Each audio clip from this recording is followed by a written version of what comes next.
ഈ പുലിപ്പല്ല് കേസിൽ റാപ്പർ വേടന് കനത്ത തിരിച്ചടിയാണ്.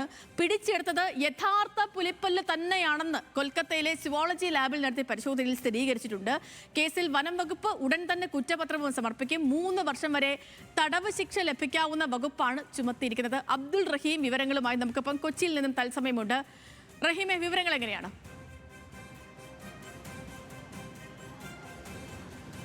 സേതു, 2025 ഏപ്രിലാണ് ഈ കേസിന് ആസ്പദമായ സംഭവം നടക്കുന്നത്. കഞ്ചാവ് പരിശോധനയുമായി ബന്ധപ്പെട്ട എക്സൈസ് വേടന്റെ ഫ്ളാറ്റിൽ നടത്തിയ പരിശോധനയിലാണ്, ആ പരിശോധനയ്ക്കിടെയാണ് പുലിപ്പല്ല് കണ്ടെത്തിയത്. ആ സമയത്ത് ഇതേക്കുറിച്ച് വേടനോട് ചോദിച്ചപ്പോൾ വേടൻ പറഞ്ഞ മറുപടി തനിക്കിത് സമ്മാനമായി ലഭിച്ച പുലിപ്പല്ല് അല്ലെങ്കിൽ സമ്മാനമായി ലഭിച്ചതാണ് എന്നുള്ളതായിരുന്നു.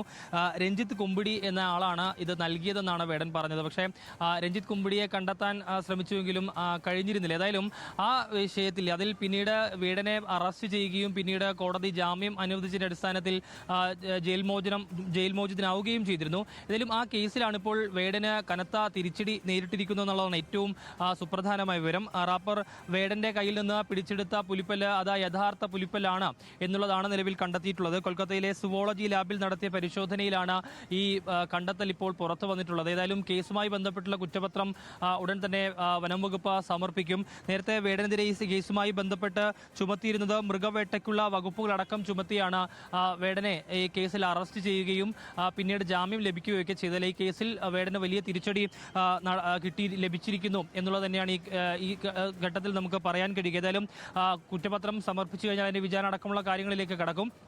3 വർഷം വരെ തടവ് ശിക്ഷ ലഭിക്കാവുന്ന കുറ്റമാണ് ഈ കേസിൽ ഉള്ളത് എന്നുള്ളതാണ്. ഏതായാലും വേടനെ സംബന്ധിച്ചിടത്തോളം കനത്ത തിരിച്ചടി തന്നെയാണ്. പുലിപ്പല്ല് കൈമാറിയെന്ന് സംശയിക്കുന്ന രഞ്ജിത്ത് കുമ്പിടിയെ ഇതുവരെയും കണ്ടെത്താൻ കഴിയാത്തൊരു സാഹചര്യം കൂടി നിലവിലുണ്ട് എന്നുള്ളതാണ്. ഏതായാലും കോടതി ജാമ്യം അനുവദിച്ചതിന്റെ അടിസ്ഥാനത്തിൽ ഇപ്പോൾ വേടൻ പുറത്താണ്. ഈ കേസുമായി ബന്ധപ്പെട്ടുള്ള തുടർ നടപടികളിലേക്ക് കടക്കും എന്നുള്ളതാണ് ഈ ഘട്ടത്തിൽ നമുക്ക് പറയാൻ കഴിയുക. ഏതായാലും പുലിപ്പല്ല് കേസിൽ കനത്ത തിരിച്ചടി റാപ്പർ വേടനെ നേരിട്ടിരിക്കുന്നു എന്നുള്ളത് തന്നെയാണ് സേതു.